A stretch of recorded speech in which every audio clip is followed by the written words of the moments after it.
Welcome, curious minds. Today, we're doing a deep dive into something pretty fascinating. We're connecting some really old philosophical ideas from Pico della Mirandola with, well, the cutting edge of artificial intelligence. That's right. It's quite a mix. We've got some great sources that explore how AI might be more than just a tool, how it could actually, boost human potential. Echoing Pico's ideas about how limitless we can be. Exactly. So our mission here is to explore how AI kind of lines up with Pico's vision. This idea that humans can become whatever they choose and what that really means for us, as users, creators, citizens in this AI world. How it impacts learning, creativity. And even how we work together, these human-machine teams. Okay, let's unpack this then. Our sources really look at AI as a tool for flourishing, building on Pico's thoughts about mind, reason, self-creation. So Pico della Mirandola, his core idea, maybe most famous one, is that humans can shape themselves, become whatever they wish. It's a powerful thought, and it immediately makes me think about AI in education. How does AI in, say, a classroom setting connect with unlocking that kind of individual potential? Well, what's really insightful here is how AI allows for a level of personalization that, frankly, wasn't possible before.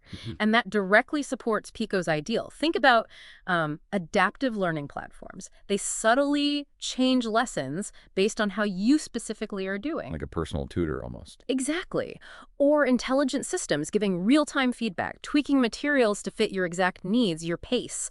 Researchers have pointed out these tools don't just teach content, they help learners get past their specific hurdles, optimize their journey. That sounds incredibly powerful, really tailored learning.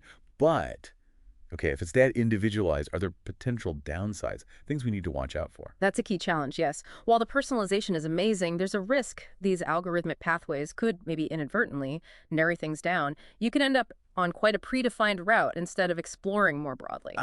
So it might limit discovery in a way. Potentially, yeah. It's about making sure these tools enhance curiosity, not just channel it down one path. We also have to think about, biases in the algorithms themselves. That's a huge concern. Right, bias is always a factor. Okay, moving beyond individual learning, our sources also mention AI broadening access to creativity and problem solving. This is where, for me anyway, it gets really interesting for anyone who likes to make things, invent things. Exactly. Think about using AI creativity tools.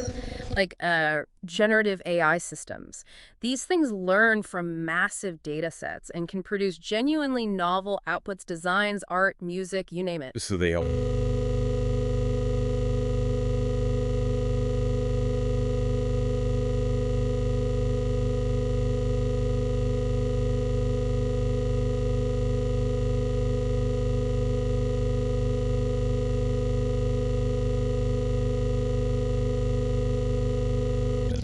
Oh, absolutely. Immediately you run into questions about, well, ownership for one.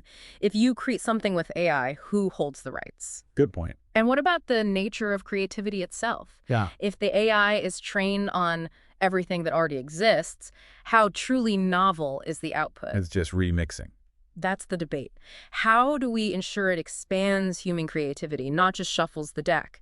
And, fairness of access is another big one. Who gets to use these powerful tools? Loads to think about there. Okay, another big area mentioned is our daily work, our workflows, especially this idea of humans and AI collaborating. Tell us more about these human-machine teams. What does that actually mean? Well, connecting it back, the focus has shifted recently. It's less about AI replacing humans and more about intentionally integrating it to amplify what we can do. This really clicks with Pico's ideas about agency, about ethical stewardship. It's about a deliberate, collaborative interplay. So what does that look like on the ground in practice? Can you give some examples? Sure. These teams are popping up in complex fields all over: medicine, logistics, even the arts.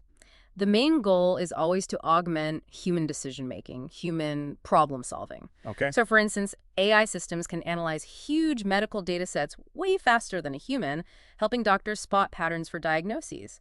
Or think about smart virtual assistants automating tedious admin tasks. That frees up professionals for more strategic thinking. Right, handling the grunt work. Exactly. And studies are showing these teams often outperform humans or AI working alone, especially on really complex, messy problems. There's a synergy there. AI's data processing power plus human judgment, context, nuance. That sounds incredibly efficient. Yeah. Very effective. But what's the key? What's the condition for these teams to really work well, to actually unlock potential and not just, make us dependent? The absolute critical point is maintaining human agency and making sure the systems are genuinely usable, transparent. As some researchers put it, users must be able to understand and, importantly, override an AI's recommendation. Ah, so you're not just trapped by the algorithm. Precisely. You shouldn't feel held hostage, as they say. It's about intelligent support, not blind obedience. The human needs to stay in the driver's seat. Got it. And finally, the sources touch on something that sounds quite profound. AI fostering philosophical creativity. This seems deeper than just efficiency or making art. What's this about? It really is deeper. Think back to, say, Aristotle or Descartes. They argued that awe, that sense of wonder, is where questioning and learning begin. Pico is very much in that vein, too, thinking about open-ended potential. So the idea here is that these AI systems, especially ones designed to work within human social contexts, need to balance different goals. And one fascinating goal is prioritizing creativity and inquiry over just pure efficiency. Okay. How would that work? Well, systems designed for philosophical creativity would actively encourage wonder, asking big questions, exploring the unknown, pushing boundaries. It shifts AI from being just a useful screwdriver to something that could genuinely broaden our intellectual horizons, help us think new thoughts. Wow. That's a really exciting prospect. It definitely sounds like AI offers these incredible paths to expanding potential, really echoing Pico. But, many proponents think AI can go even further, tackle huge global problems, inequalities, lead to a fairer future. What's the big vision there? The belief, and it's a powerful one, is that if we truly harness AI's full potential, it could benefit everyone. By addressing resource shortages, say, or radically improving medical diagnoses everywhere, or making quality education accessible to all corners of the globe, it's a vision of significant global improvement. Very optimistic. That is a powerful promise, a huge upside. Yep.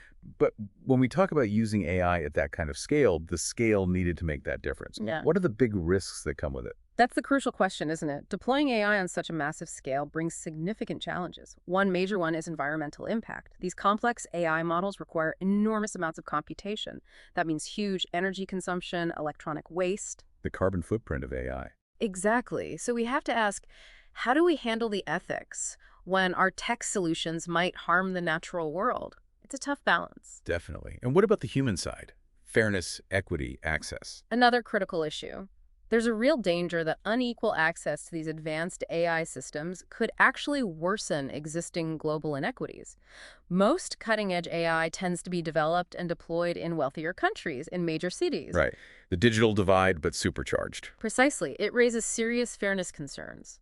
If AI unlocks opportunities, but only for some, it could leave disadvantaged communities even further behind. The benefits have to be shared if the goal is universal improvement. So, okay, we have this immense potential on one hand and these really significant risks on the other. How do we prepare? How do we use this responsibly? Who needs to be involved in figuring this out? Well, to make sure AI truly elevates potential and doesn't just create new problems, we need serious ethical consideration and wide input. Schools and educators are absolutely vital stakeholders here. They're on the front lines, preparing the next generation. Shaping how future citizens will interact with this tech. Exactly. Their active involvement is crucial in figuring out how best to leverage AI effectively and ethically. That makes total sense. But realistically, do schools have the capacity for that right now? The resources, the expertise? That's a major hurdle. Unfortunately, many schools currently lack the bandwidth, maybe the specific expertise, to really critically examine AI systems, their design, their implications, let alone guide ethical integration. It's asking a lot on top of everything else they do. It is. There's a really vital need to build up that expertise within education. AI literacy, technological leadership, it's essential. As the research highlights, tech prep for educators can't just be about how to use the tool. It has to be about how to integrate it well, thoughtfully, strategically. So it's much deeper than just learning which buttons to press. What kind of support do educators need then to really take this on? They need robust, ongoing support, time, resources, training, to critically examine and evaluate these tools from an ethical standpoint. And beyond that, participation and collaboration are key. bringing educators, developers, policymakers, communities together. A multi-stakeholder approach. Absolutely. Those strategies are fundamental if we want to maximize the opportunities and the positive impact of AI, ensuring it genuinely serves human flourishing. Okay, so wrapping this up. What does this all mean for you listening right now? This deep dive, it really shows how Pico della Mirandola's ideas about realizing our potential even centuries later feel incredibly relevant to AI today. Pico's philosophy gives us a strong why, a rationale for intentionally using AI to augment what humans can do. But the challenge, of course, is that technology isn't magic. It doesn't automatically lead to well-being. Right. Developing ethical AI doesn't guarantee it'll be used ethically. Exactly. And focusing on human development doesn't automatically mean everyone gets included. There's work to be done there. It definitely leaves us and you with a lot to think about. What's maybe one final thought for people to mull over? Well, this whole exploration, grounded in Pico's ideas, offers a kind of framework for thinking about responsible AI integration. So maybe the provocative thought is this. As AI keeps evolving, becoming more woven into our lives, how might your choices as a learner, a creator, a professional, just as a person, how might those choices help ensure AI genuinely serves that boundless ethical expansion of human potential we've been talking about, rather than, inadvertently limiting it? A powerful question to leave us with. Until our next deep dives, keep questioning, keep learning, and keep exploring.